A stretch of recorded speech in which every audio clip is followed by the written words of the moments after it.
The video you're about to watch has been designed to take you deeper, higher, and wider into Yahweh. Enjoy, and please subscribe. Thank you. Father, we just want to glorify and magnify your awesome, majestic name, and we are reminded that we get to step into you. We get to step into the Yod, the Hey, the Vav, the Hey. 4 letters of the name of the God that we live with, move in, and operate from. We get to step into you. So Father, tonight we want to literally see ourselves step into you. Stepping into the ox, into the lion, into the eagle, into man, into every dimension of who you are. Begin to operate from out of you, out of the apostolic, out of the priesthood, out of the kingship, out of the prophetic. We legislate that dimension of who you are into the earth. Father, we begin to understand our responsibility as sons and daughters, what we need to do in the earth, what creation has been waiting for. We're waiting for sons and daughters to operate out of who you are into the earth, to bring the fruition of your glory and your fire into place. Creation has been moaning and crying, waiting for sons and daughters to wake up, to arise in the glory of Yeshua. So Father, now that we are beginning to understand who we are, the fact that we are in you and you're in us, we begin to live and move and have our being from out of the realms and the kingdoms and the dimensions that you have made available for us through the blood of Yeshua. We begin to operate from out of those kingdoms, those places where we are seated in you, and we bring that fullness into creation. Things are falling into place. Alignment is coming into full fruition. Father, we honor you and praise you. You're majestic. We thank you for the angelic presence. Father, we thank you that we can work with the angels. Father, we thank you for the 7 spirits. Father, we thank you for every ministry represented within Baton Rouge and the surrounding cities. Father, we honor them, we love them. These men, these women of God, I pray, Father, that you will bless them and increase them as we overshadow them, to bring them into alignment with all of what you have right now. Father, we're beginning to understand that we have to move on from the church age. And even in between the church age and the age of Zion, there have been several other ages that we have not even touched base on. That the church has been stuck. And so we are moving out of the church age.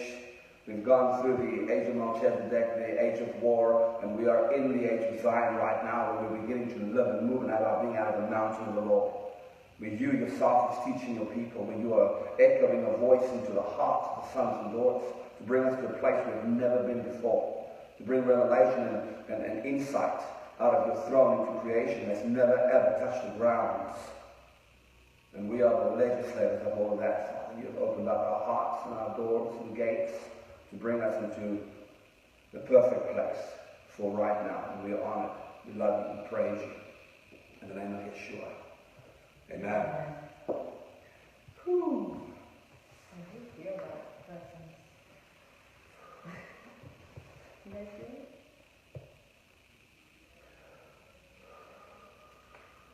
it? Okay, how you guys doing? Good.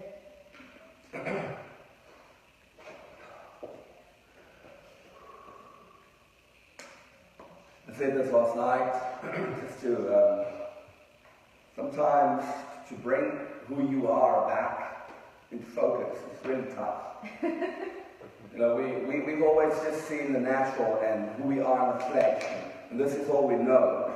And sometimes we'll have a vision, and sometimes we'll have a dream, and sometimes we will feel the Lord speaking through us, and we need to give someone else a word, and everything has really just been in very small measures, right? But nowadays, and for me it's been 7 years. Now, it sounds, oh wow, you've been doing this for 7 years.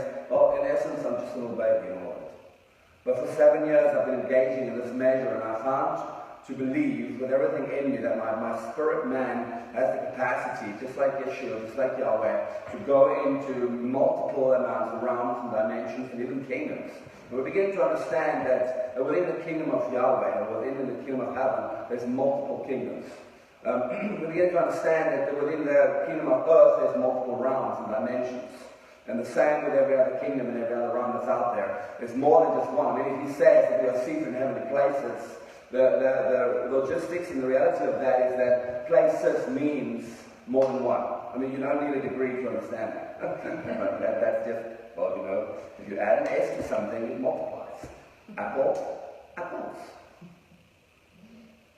Seated, heavenly place, places, more than one, right? So, and of course, like I said this several times this week already, we're not seated in the measure that we think we are. We're not chilling on a couch. You know, you are a king seated on a throne. And a king sits on a throne to govern. You know, Yahweh gave us dominion and authority over creation, over earth, so that we can do what? Govern the earth. And that's the kingdom of heaven. We have to understand something. Scriptures go hand in hand. I haven't started yet, but the scriptures go hand in hand. So if we say in Genesis 1, 26 that he created us in his image, and he's given us dominion over all that he created, the fish in the sea, the birds in the air, the beasts in the field, then we have to understand that is not a joke. Dominion means sovereignty. Synonym for dominion is sovereignty. We have sovereignty over that which he created in the earth. Now understand, I don't have sovereignty over you. That's not what he gave me, right? He did give me authority over powers and principalities and the rules of the darkness of this age, but he didn't give me sovereignty or dominion over you. He gave me sovereignty and dominion over creation. Okay, and we need to understand that. I don't have any right to you, but we have to also understand in the same breath, we are the body. And so I don't command my hand to do what I want it to do. It is unity and union that brings my body into fruition to do what it's supposed to do in perfect harmony. And so we as the body of Christ are beginning to learn how to work together, how to govern creation. You know, when he says things like, I've given you authority over all creation, or over all the birds of the air, all that which is in the earth, and then in another down he says that I have made you co-heir with me. Now we have to understand what that means. If I'm co-heir with him, and I have dominion over this kingdom, then I also have what he has in every other form of creation, everything that he has made available to me as one that's co-heir with him, seated at the right hand in Christ Jesus. The right hand represents the right hand of man, the one co-heir with Yahweh. And we're quickly beginning to understand that that's not Jesus. That's me. Because Jesus is not sitting at the right hand of the Father, the way we perceive it. Because in the kingdom of heaven, Jesus is fully God. He was my example in the earth, but in the kingdom of heaven, where we are meant to live and move out our being now, from out of the blood of Yeshua in the fullness of the light, we live from out of that kingdom, and we begin to understand that Yeshua, I say Yeshua because we have to understand the reality of who he is. Jesus, it makes no sense to me, simply because there's no J in the Hebrew language. Jesus' mother and father was both Hebrew. So when they named him, they could by no means have named him Jesus. Now, I have no problem with saying Jesus. I love him. I better not have a problem with Jesus because I've got it tattooed all over my body. Like I've got Jesus covered on this side, there's Jesus, I've got Jesus power on this side. Yeah, so it better be the name that I put my faith in, right? But what I'm saying is, when I begin to realize that I step into him, I can't step into the J because the J has no meaning. I can't step into the E because the E's got no meaning. I can't even step into the S because it has no meaning. But when I begin to look at the Hebrew letters and I step into the Yah, the Hey, the Shen, the Vav, the Hey, that's a whole other dimension of who Yeshua is that I get to go into. Because each one of these living letters is a living being that was created in creation when Yahweh began to speak things into place. Now that's another subject, but I just need us to begin to understand where we're operating from out of into creation is what gives us the power to walk in full fruition and to do the things that he's called us to do. I've said this several times, this is the year of alignment. So last week we were touching base on your timeline and how you have the authority as a spirit being. Now we have to understand the fact that you're a spirit being. For me, over the last, say I've been born again since I was 19. I'm 44. So that's what, 25 years, maybe a little bit less. 25 years of being born again, and I have to begin to understand that I'm a spirit being, that I was created to be a spirit being and not a human being. Human being is a result of sin. So now that I'm restored, what am I restored into? I'm not restored back into my human position. I'm restored back into the image of Yeshua. And the image of God is not Homo sapien. The image of God is a whole different dimension of being. It is spirit. God is spirit. So I'm transformed back into the image that I was created out of. So there's a lot of things in my life that has to fall into place. For example, I get born from above, or we believe it to say born again. We also begin to understand that the original never said born again. And when I have a problem with the word born again, because in my understanding of born again means that when I give my life to Jesus, I'm a baby. Now the reality of that is that that's not true. When I give my life to Jesus, my spirit, which is an ancient being, is reactivated, which means it is resurrected. So it's no longer dead. So it's resurrected, and it has to now regain the memory that it had before it was sent into the womb. The memory that I regained through entering with my spirit being through the blood of Yeshua, which is the light, to enter in beyond time and space, which is the kingdom of heaven, so that I can begin to regain that which I've lost. That's where deja vu, infused knowledge, things that you didn't know that you all of a sudden begin to speak to others come from. Right? Because I have a knowledge of the kingdom of heaven. So if I was a baby and I'm born again, then I'm Gugu Gagaing the first couple of years and have no real knowledge of what's happening.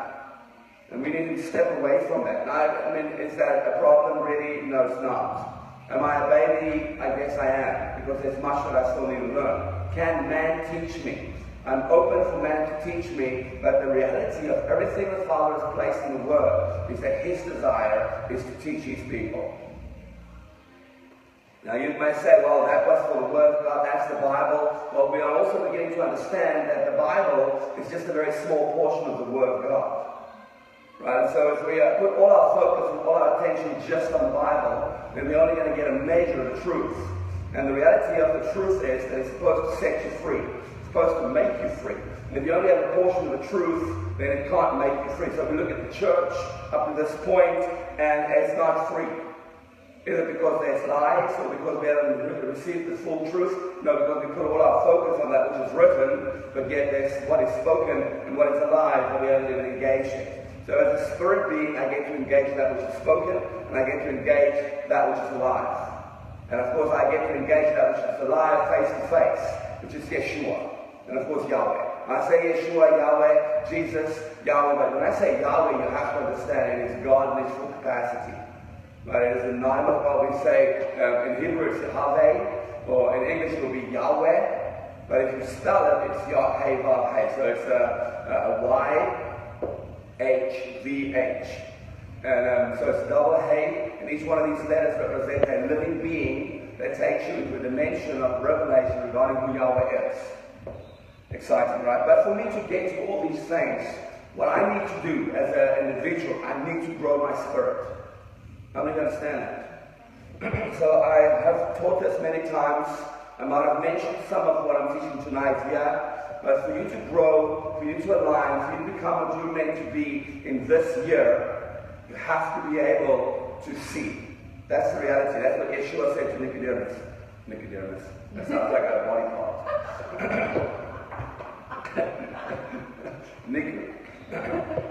Nick. That sounds like Satan. Okay, let's just stick to it. How would you say Nicodemus?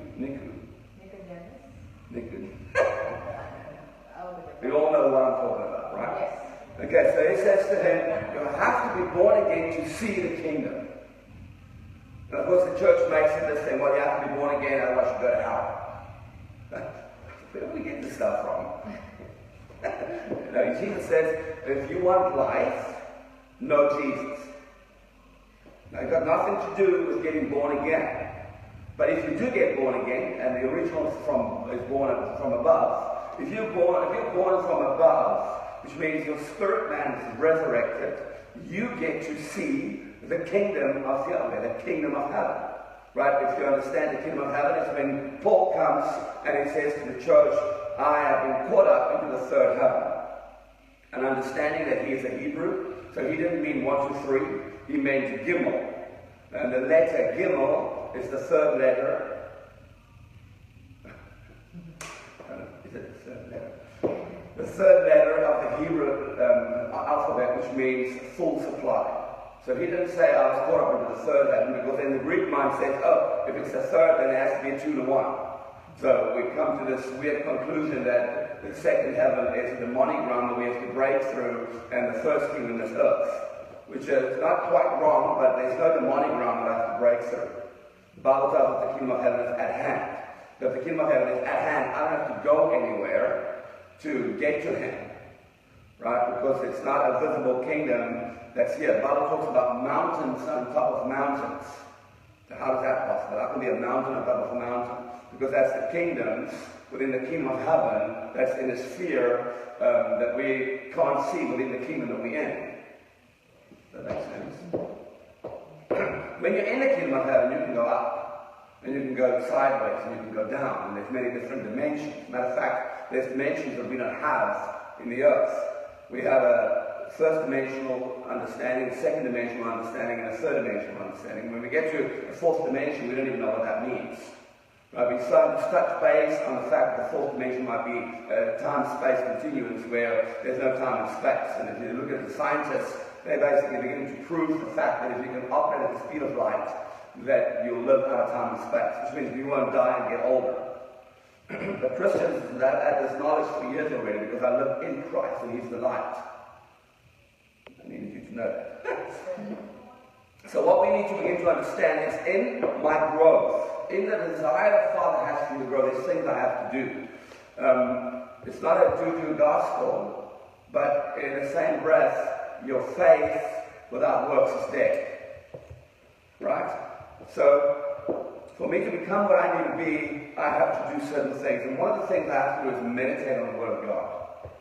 Now, you have to understand, for me to meditate on the Word of God, I'm not saying that you have to read the Scriptures, study the Scriptures, and know the Scriptures off the heart. Because I can read the Scriptures, know the Scriptures, meditate on the Scriptures, and not know God in any way, fashion, or form. So when he says meditate on the Word, he's saying engage into the living Word. Not the spoken word and not the written word. Engage into who I am. Because once I get to know who He is, beyond the veil, not this side of the veil. This side of the veil, I need faith to know He's there. I need faith to believe that what He says is true. I need faith to believe that He loves me and cares for me. I need faith to believe that I can trust Him and that He will do to me what is best for me. But when I enter beyond the veil, it's a whole different dimension. I know He loves me, I can see He loves me, His focus is only on me. He's created a kingdom for me to co-head with Him. He's made the life in such an essence, in such a dimension that I get to work with Him in everything He does. When I enter into the kingdom of heaven, I am the primary subject. The angels is secondary, the servant spirits is secondary. Every other created being within the kingdom of heaven is secondary to a son and a daughter. Right? But within this realm, we have to grow.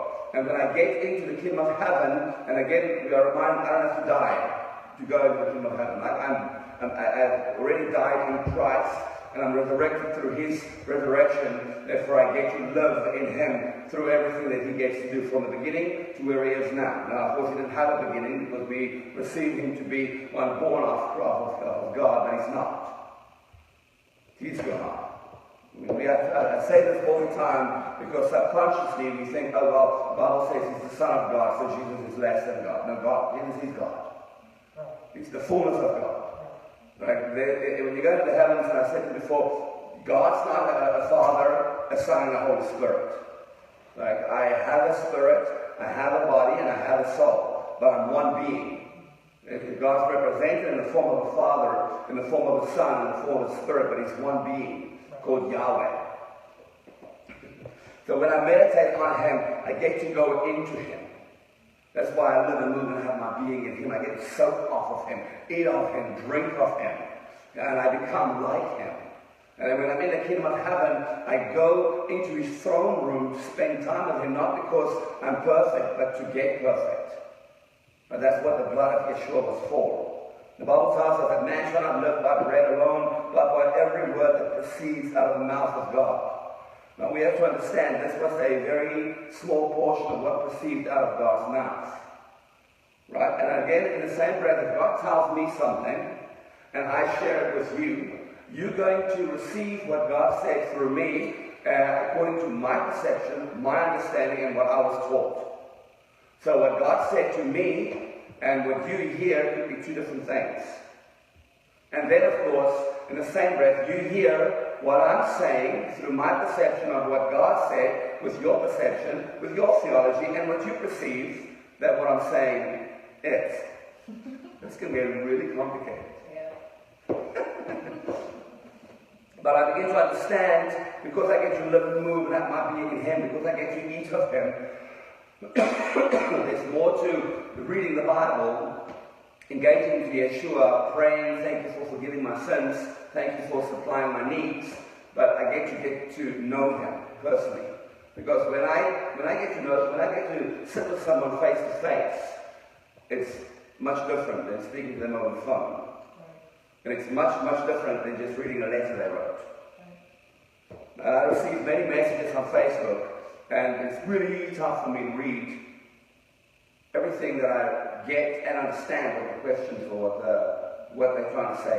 And I might just speak to them over the phone. I've got some friends in South Africa that would write me a very long message, and I would say, maybe we should just speak on the phone, because your text doesn't make sense. There's no commas, there's no points. I don't know exactly what you're emphasizing, what you're trying to really say. And of course, then there's mistakes in between, because autocorrect doesn't always help us as much as what it thinks it does. And then, so when we speak over the phone, it makes a little bit more sense. But how many of you understand, if I get you to speak to these people face to face, it's a whole different dimension. People look at this meetings through Facebook and think it's really great. But the idea of what we're doing here is to be in a face-to-face encounter. Because it's not just what you hear, it's the atmosphere that's released, and that which comes from the mountain of Yahweh into creation, into Baton Rouge, into the place that we're speaking it into. So I get to sit with him face to face. Now we were taught you can't, but we're beginning to understand that because I'm a spirit and he's a spirit, I get to sit with him face to face. In Psalms it says, and then I said, here I am, I have come, in the scroll of the book that is written about me. It has always been the Father's desire for us to understand that he is in you, he is around you, and he is there for you to engage. In Ephesians it says, just as he chose us in the Messiah before the creation of the universe to be holy and blameless in his presence, it has always been his desire for us to understand that with Yeshua and the fullness of what he did for us, we get to present ourselves to him blameless. That changes everything. The meditation that he desires is for you to engage all of who he is at any given time. Now, studying the scripture is important. Don't misunderstand me. It is very important, but for me to understand the scriptures, I have to understand him. Right? Because engaging him and knowing him changes my perception of the word. Because man has a theology, and the theology man has comes from knowledge, not relationship, not intimacy. You know, I've been into Bible school, seminaries. To get that right, because they're kind of similar. So I've done my bachelor's degree, I've done an associate's master's degree, I did my Bible school at my mother at church. I did Bible school at Raymond, which is 2 years, and I did a year of the Supernatural, School of Supernatural through Bethel in Cape Town, South Africa, which is a satellite school. And reality is, that was all man's theology. It sounds great and it is great, but now the Father has made it available for me to meditate directly from his throne, where he has given infused knowledge to my spirit. It changes everything. That's exciting, right? How you guys doing? We have to understand that in this time, the Father also wants you to have a new revelation of worship. On this side of the veil, all we've known worship to be is singing. That in some churches you can't raise your hands. You can, but you might get stoned. In some churches there's no musical instruments. But they sing, that's terrible. Have you ever been with a lady next to you? It's nice to have loud music so you don't have to listen to yourself sing, first of all. I don't know if you guys sound well, I sound terrible. And of course, you don't have to listen to the lady next to you or the man next to you trying to sing as loud as you possibly can, and it sounds terrible. But it doesn't sound like that to God, thank you, Jesus. But that we have realized and we've understood that to be worship only. You know, there's other ways of worship, you know, we can engage worship, I soak, but on this side of the veil we have a perception of worship. In the kingdom of heaven, worship is completely different. Worship is everything you do. First of all, there's no record of sin. Everything you perceive changes. So on this side of the veil, I want to be at his feet, I want to be in front of him, I want to be at his throne, I want to raise my hands, I want to bow my head, and I want to worship him like I perceive worship to be. If you've ever been Muslim, you would understand what they would do is they would face a certain direction, kneel down on a carpet, and they would worship him face down. What they do in that time, no one knows, and I'm sure no one really cares. But the idea behind it is that's what we perceive worship to be. It's facing God, looking up and thinking that is, and it's not worship, don't misunderstand me, but that's worship on the side of that. When I enter into the kingdom of heaven, the first thing my natural understanding wants to do is worship him. And the first thing he does is says, wait, come sit by me. But I want to be at your feet and I want to bow before you. Yeah, sure, but come sit with me. Come get to know me. Come spend time with me. Come talk to me. Come see who I am, because that's worship. Then what I will do as Yahweh, I will send you to go engage with the seven spirits. I will send you to an angelic being that can direct different steps that you need to take to become who you're destined to be. I need you to go do things in my kingdom so you can grow and mature. And we think, well, I want to worship you. And he says, well, that's worship. Worship is engaging that which I've made available for you. So he changes things. And so he's opened up doorways and gateways in the kingdom of heaven for me to go into, so that he can begin to pour into me what I need for where I need to go. Now, on your scroll, you have agreed to certain things in the earth that needs to be done. And if you do not understand or perceive what's written on your scroll, you're going to do what man's telling you to do. You're going to do things that don't line up with what the Father has called you to. Those works are called works of iniquity. It's doing works of your own. Now, it sounds bad, but it's not. But there's no reward for the things that we do outside of what we are called to do. Now, part of that can be your training, but you have to step out of that. You know, for years, I did ministry in a certain way, a certain pattern. And when I entered into the kingdom of heaven, and the Father began to show me my scroll, and I began to understand it, everything changed.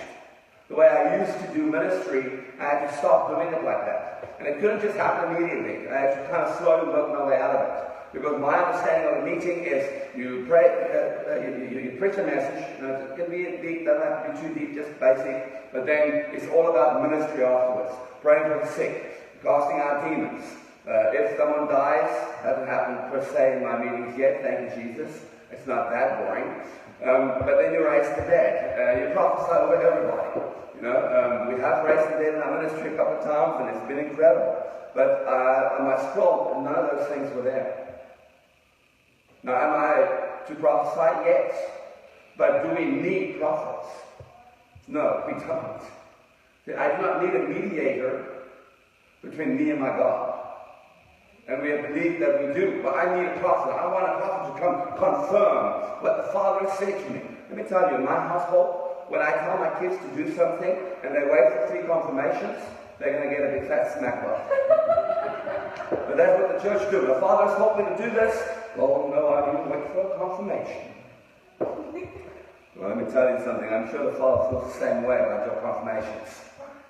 Okay, I've told you 3 times to do it and you still haven't done it. That's it. To your room, boy. But we get to step in to who he is and get to understand that revelation that he wants you to get to know him. That his desire is for you to step into him, worship, adore, glorify him. But it's not so much in what I do that is worship, it is in who I am. That's why when I enter into the kingdom of heaven, I grow into my sonship. The first step that you step into in the kingdom of heaven is the son or daughter, is the knowledge that you are in his image and likeness, and that Yahweh, the God of all creation, is your daddy. Now I can perceive it on this side of the veil, but on this side of the veil, my perception of a father is the father that I had in the earth. So when I enter the region of heaven, that perception fades out, and I begin to look at Yahweh in his full capacity, and how awesome and how majestic and how beautiful he is. And the understanding of a father I used to have fades, and I begin to see the perfect Father and how he only wants to bless me, only wants to increase me, only wants to propel me, and wants me to do greater than what he's done. And I can't understand that on the side of that. That's why we're still looking at what Yeshua said. You'll do even greater things than I did. We're still trying to do the things he did. That's, a matter of fact, the only thing we focus on. We've forgotten about who he is, and we're just trying to do the things he's doing, as if that's the only thing that's out there. There's already people doing greater things, more intense things than what Yeshua did on the earth. How you guys doing? So he desires for us to worship him in spirit. And matter of fact, the Bible tells us that there's no other way of worshiping him. So that's a problem for me. If it says in John 4 verse 24, it says, God is a spirit, and they that worship him must worship him in spirit and in truth. So in essence, because I've been a Christian for a very long time, I have asked several ministers, several pastors, how do you go into the spirit? You have to pray in the spirit to be in the spirit. How many have ever heard that? I pray in the spirit. I pray in the spirit so much. Like, I had it for a year. I did not stop praying in tongues. And I know that sounds crazy. How did you do that? Well, I set my alarm on my phone for every 10 minutes. So it's a snooze, permanent snooze. And every time it went up, I was reminded to be praying in tongues. And I did that even right through the night. I did that for 365 days just to get into the habit of never ceasing to pray. And it was intense. But I didn't find myself in the spirit like I find myself in the spirit now. Because the reality of being in the spirit is when you're in the spirit, you're in the spirit. There's no accident theology. When I'm in this room, I'm in this room. That's just the logic of it. Now, we've never understood that because our imagination was shut down.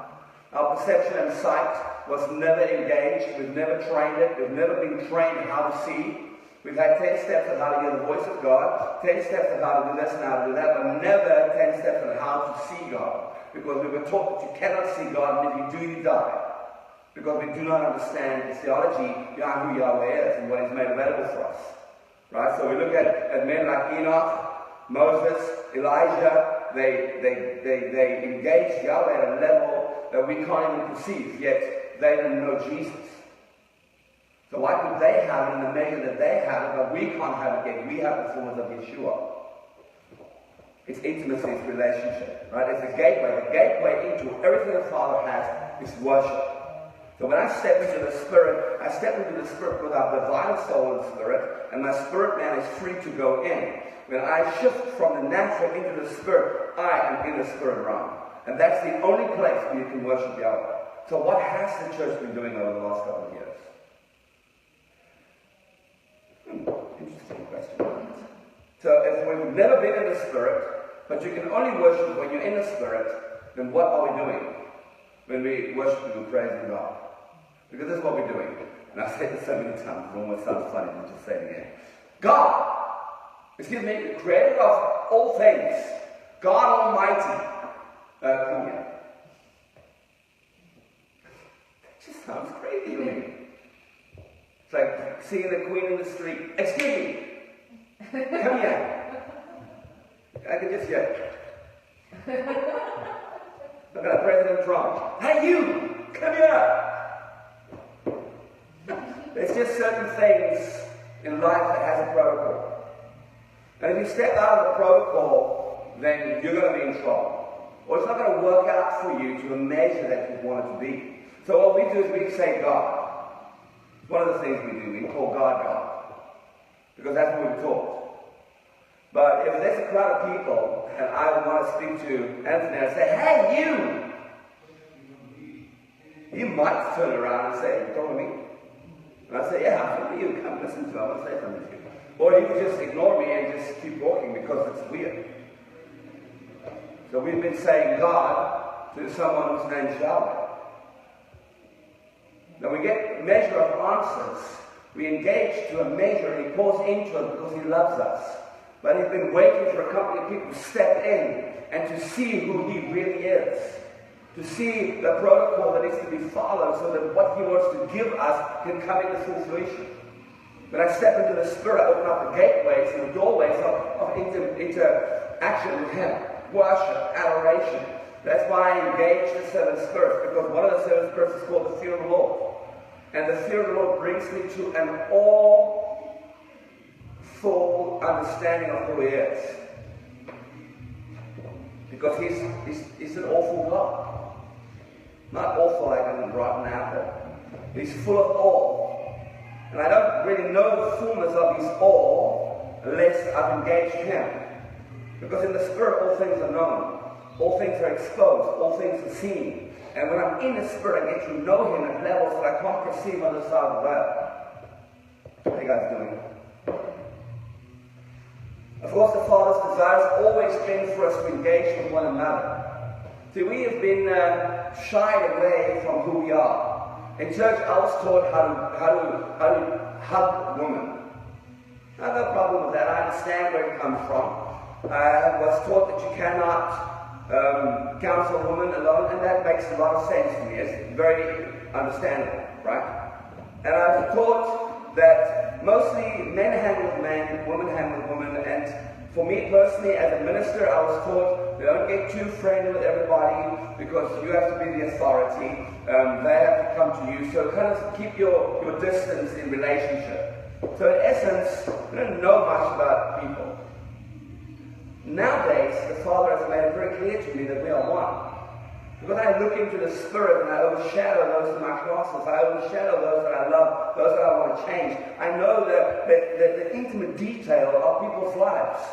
It doesn't change the way I feel towards them, but the Father is revealing to me the mysteries and the secrets, the things that he wants me to engage in their life so that they can begin to change and fall into place according to what their destiny is. And those over me, or not over me, but those who overshadow me, those who do the same for me, they get to see who I am. And the idea of the body is that we get to understand that nothing is hidden from the body. And because my toe is sore, the rest of my toe is not sore. But because my toe is sore, my body does not reject my toe. You know what? I heard that left foot right at the bottom, the little pinky toe, it's got an issue. I'm telling you, I think we should just cut it off and let it go, because I can't handle having to limp because of the little pinky toe. The foot doesn't do that. The body doesn't do that. The body immediately begins to react and to work towards the measure of getting that healed. So when we begin to understand how the Father says, listen, iron sharpens iron. I have put you together to fix each other. Not to bring judgment in the manner that we were taught, but to bring judgment to life. To know what's happening in your life and not to judge, but you hear what Aunt Sally's been doing lately?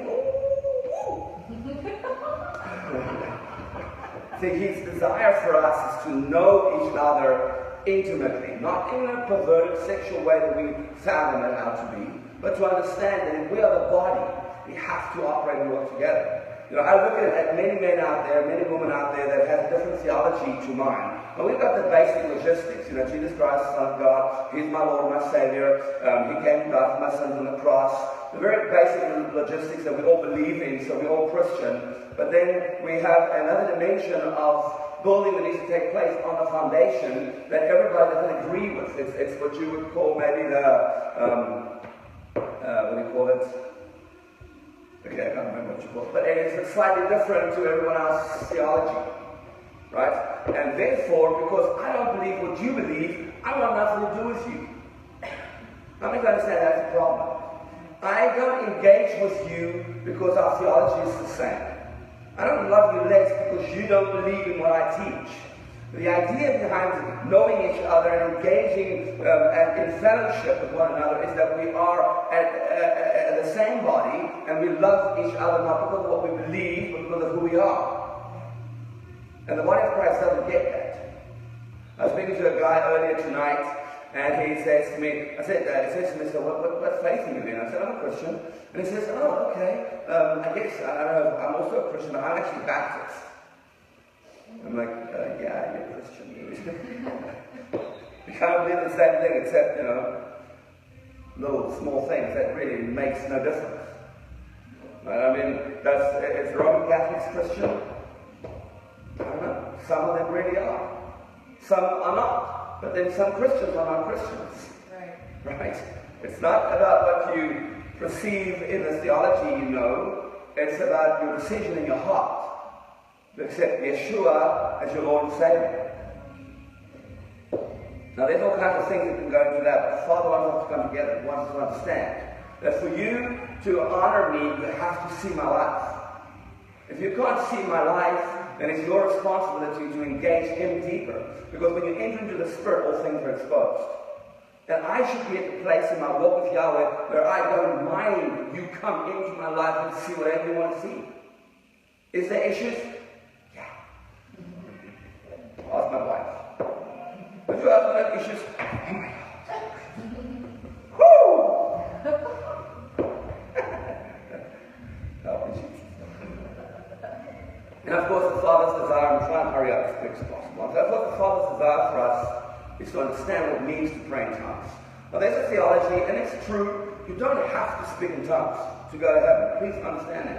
It's not one of those have to, and you don't have to be baptized either. You don't have to be born again either. You just have to believe in Jesus Christ as your Lord and Savior. Right? Being born again is another dimension you step into. Being baptized is a revelation of what your Spirit's doing, and speaking in tongues is aligning your frequency with the frequency of the heavens. That's where the gates and the doors open up. That's where you begin to see the things that the Father wants to reveal to you. As a matter of fact, what happens when you speak in tongues, now, you should do this. Even if you talk, there's a frequency, there's a vibration that comes out of your throat. Your tongue, your vocal cords creates a frequency that comes out of your body, that's aligned with your soul. But when I speak in tongues, that frequency comes from my spirit man. My spirit man comes from another kingdom. Now we have to understand something. Your soul is the image of your spirit, and your body is slave to your soul, but friend to your spirit. So my spirit comes out of the kingdom of heaven. My soul is framed according to who my spirit man is, and my body is slave to what my soul believes. Does that make sense to you? So when my spirit overshadows my soul, it changes what is perceived and what is known up to the point that my spirit begins to overshadow it. Because my soul is shaped by what I was taught in school, taught by my parents, taught in the natural, where the TV programs I watched, the books that I read, the things that I went into, the perception I have about life, and of course my body is affected by that which I believe. Right? And I need you to understand what I'm saying. So if there's 10 people, and they each get a tablet, a very strong pain tablet, they suffer from headaches, and there's 10 people that also gets a pain tablet at the same time, but one of those is actually just a vitamin. And the people that gets the vitamin are told that it's the pain tablet, and the people that gets the pain tablet is told that it's the vitamin. How many of you know that the people that receive the vitamin will say they are cured? And the people that receives the pain tablet will say it's not working. Why? Because what you perceive, what you believe. So I believe this is just a vitamin, so I'm going to take it, it's not going to do anything to me. It's not going to heal my headache, so that's what I believe. But the reality is, well, that's actually the pain tablet. So according to what you believe, your body is affected. That's why the Father's desire for you is to begin to change the way you think by overshadowing your soul with your spirit, because your spirit meditates and operates and walks out of the things of the kingdom of heaven. And that reflects into your today. That's why speaking in tongues is key to receiving revelation. That's why I don't even have to do it loud out. I can just do it in my throat. Now, it's a good idea to speak it out loud because the atmosphere needs to shift into play. Because if I speak it out loud, that frequency doesn't just align me with the kingdom of heaven, it also aligns the the atmosphere that I'm in with the kingdom of heaven. That's why if you understand the frequency of my tongues, it's not a language per se. I know we were taught that it's a language, but it's actually not a language, it's a frequency. It's a sound. So if I go into the kingdom of heaven and I just stay in a very quiet place and I listen, there'll be a humming, like a loud, activity of moving and vibration all around me. It literally sounds, it sounds like a weird sound that I can't express or explain, because it's a frequency. Everything operates out of a frequency. And when you begin to speak in tongues just in the natural, you've got all these thoughts coming into your head of what to pray, what to see. Matter of fact, things start opening up to you. You feel that your spirit man is bubbling inside and wants to pop out. I don't know if you understand what I'm talking about. So the idea of speaking in tongues is to align your spirit with the kingdom of heaven. That's what opens up the gates and the doorways. That's what brings you to a place of revelation, because it's an infused knowledge that comes. It's your spirit man growing, it's speaking secrets and mysteries from the heart of the Father into your spirit being to align you with who you are.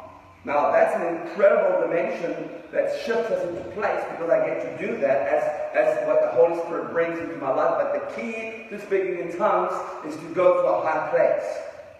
Right? Because that's the doorway open. That's the door that opens up for me to go in through the frequency that I align, and let's go in. That's why Paul made a statement. I pray in tongues more than all of you. Well, let's go. I'm in competition with him now. He can't still pray in tongues more than all of us. It's been 2,000 years, buddy, and I don't know. He's pretty angry with me. It's vital. It's a vital key for you to grow praying in tongues. Now, for now, because we're in a new age, not new age like a religion, but because we're in a different age from what we come out of, and the age of war, the age of church, it was all about kings, like the name of kings, and I bind you, I come against you, and it was war, and it was loud, and it was out there, and it was freaky and weird, and it was good for them, but we've moved on, and so in moving on, there's a lot of things that changes. But the one thing that never changes is the fact that you have to continuously pray in the Spirit, because it brings alignment. I remember when I was just praying in tongues every day, all day long. I was a personal trainer, and my clients would look at me and say, "What are you doing?" Because my lips would just move. And I would get to the place where my lips doesn't move, it would be in my throat, but before I know it, my lips are moving. It became so intense that I would stop at the traffic lights. Now in South Africa, I haven't seen it yet, but in South Africa, if you stop at a traffic light, you are guaranteed to have at least 5 or 6 people run to your car with toys and sunglasses and cell phone accessories and all kinds of stuff that they want to sell you. And I remember when most people just wind their windows up or just push them up and then sit there like this. I'm not hearing you, I'm not seeing you. But I can't do that. I have my window open and I'm just saying I'm not interested. But I find myself so many times speaking in tongues to them. And they're like, oh, okay. That's because I was doing it so often. I remember sitting in my house and my wife would look at me and I would say, if I could throw shut in, and she'd be like, what? I'm like, sorry, baby. Because it became such a thing. And at that stage, I wasn't living beyond the veil. I was still living on this side of the veil. I was still receiving things on the side. But I truly believe that that's what propelled me to go beyond the veil. Because I was constantly in that frequency where I get to live, move, and have my being in Him. And it was opened up because of that insight. Because of that gateway. Of course, the last thing the Father wants us to perceive and to do is to constantly find ourselves speaking His Word. Now, this is something I do in what I teach. And people don't get it. I don't like, now I've done a little bit of that tonight, but I don't particularly like to read the Word. That's not what I mean. I don't particularly like to quote scriptures while I'm preaching. Because what I'm trying to do is I'm trying to speak the Word. And so people are, I've never preached the Word, you never read from the Bible. No, because I am consumed by His Word, and when I speak, I don't want to say, oh, let's turn to this book and this book. That's just a religious thing we do. When Moses and these men wrote the Bible, they didn't even have points and commas in there. None of my chapters and verses It wasn't like that. They just wrote what they immediately perceived from what the Father was saying to them. And it was just a stepping stone, or something they wanted to direct the church with. It wasn't the big all and end all to everything that we perceive. It was just a message from Yahweh to his people. Now you understand, if someone gives me a message, that doesn't sum everything up. It's just a portion of what he's saying. I have to go back into it and engage everything that he wants to open up for me. And so we need to begin to understand the word and speaking it is more than just reading it, more than just studying it. For example, it comes out of Psalms. Now, understand that when David wrote this, there wasn't a Bible. Okay, so it says, Father, thank you that your word is a lamp unto my feet and a light unto my path. Our natural understanding of that scripture is the Bible. He didn't have a Bible. But if you listen to his life, now see, that's just one scripture and something that he did. But if you go back to Samuel and begin to study the life of David, you see that he was a man after God's own heart. That when he was a little boy engaging Yahweh daily with his heart is playing, worshiping, is pressing in, going into different kingdoms and dimensions, living out of a realm. Let me explain something to you. An 8, 9, 10, 11, 12-year-old boy cannot kill a lion or a bear. I don't care who you are. Especially not when they say a little ruddy boy. He didn't look like me. And I'm not going to even try to kill a lion unless I have a massive gun. Or a bazooka. Or maybe a bomb of some kind. But I'm not going to engage with a knife, a spear. Definitely not a slingshot. That's not going to happen. So he was engaging from a different realm. He had a different perception of who he was. He knew Yahweh at a different level. Why would God look at him and say, this is a man after my own heart? Because he's engaged him at levels that we can't perceive. He said things out of place, out of time. Don't take the Holy Spirit from me. Wait. Just stop. Holy Spirit wasn't even given yet. What are you talking about? Because he engaged at a different level. So when he starts talking about things like this, your word, the lamp, he means that I've sat with Yahweh and he has spoken into my life. And I've taken what he's given me and I've run my life accordingly. That's the thought where the Father wants us to go with the word. Speak that word. That's why what the Father says to you is key to propel you in life. Whether that came from a prophet, whether that came out of the written word, whether that came out of Yahweh literally speaking to you, or whether that's something that you found in that which is spoken in the earth, it's yours. Run with it. And speak it as often as possible. I remember, and I'll close with this, I know that's the famous word of every preacher. In 45 minutes later, they're still busy.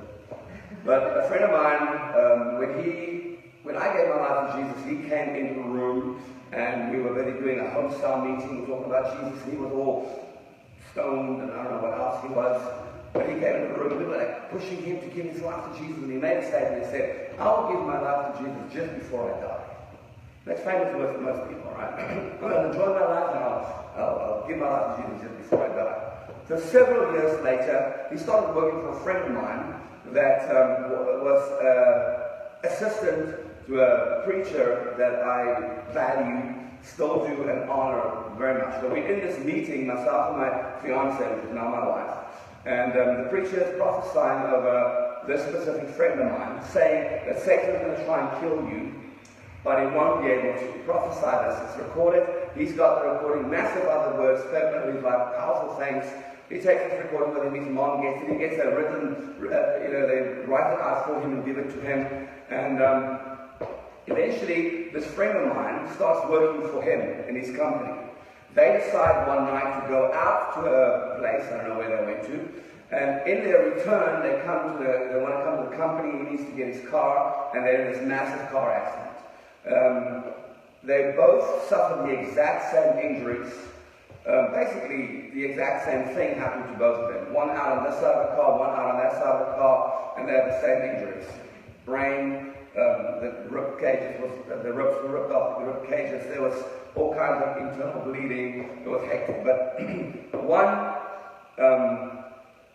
his parents and his leaders and his friends immediately start praying according to the word that was spoken over him. All I could do now, this is what happened a week before the accident. My friend came to me and said, Gustav, I have looked at your life and Clay's life and how you guys are living it out for Yeshua, and I want to do the same thing. Now, he didn't say this in his prayer. He didn't confess Jesus out loud, but in his heart that night, he told me that he wants to give his life to Jesus. So what I did immediately is I phoned the friend that he works for and said, listen, we need to pray for my friend right now because he just gave his life to Jesus. And I was reminded of what he said 20 years ago when he said, well, I'll give my life to Jesus just before I die. So I thought, well, if he just gave his life to Jesus, and that's what he's prophesied, he's going to die. I know that's not a lot of faith, but that's what I thought in my heart, and I wanted to pray and intercede for him. 10 days later, they were in that accident together. He died, and the other young man lived.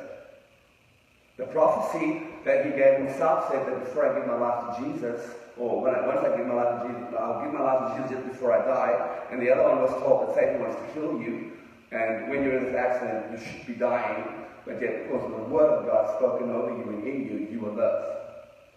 So we need to begin to understand speaking the word is key, but it's in alignment with everything that we've done up to this point. Living in the Spirit, praying in the Spirit, seeking His name, engaging with each other, understanding that we are key to one another to become what our Father has destined us to be. That's exciting, right? Yes. Let's stand. I don't say let's stand so we can just pray and close the meeting. In standing, we activate what has been said, what has been spoken. So in you standing up, you basically want to step into what the Father has opened up in the realm for us. So Father, right now in the name of Yeshua, as each of us in this room step into you, now standing up from the ground where we were sitting up into the Spirit where you opened up for us to live, move, and have our being through the blood of Yeshua.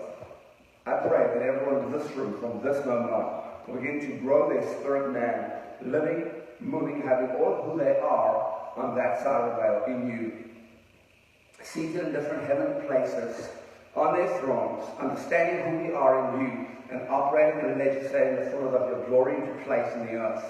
I ask, Father, that you'll bless everyone in this room with revelation, knowledge, insight, wisdom, knowledge, revelation of who we are, the mysteries, the secrets of what we need walking for right now, going in beyond our understanding and perception of the heavens, seeing you face to face, walking with you, getting to know you at levels we didn't think possible, Father, growing our spirit man to the place that we can begin to legislate the kingdom of heaven into earth and bring creation back into alignment. Where we understand that we are kings in your kingdom, where we understand that we are lords within that which you've given us, Father. We are the landlords of the land of the earth, Father. You've given it to us to govern, and the ecclesia has not governed it. We are need to begin to step into what you've given us and govern creation according to what you've asked. But in the same breath, we need to grow our spirit man. So I ask, Father, for your mercy and your grace on who we are right now and what we need to become. Bless your people, give us favor, and propel everyone in this room to a higher place in you. In the name of Yeshua. Amen.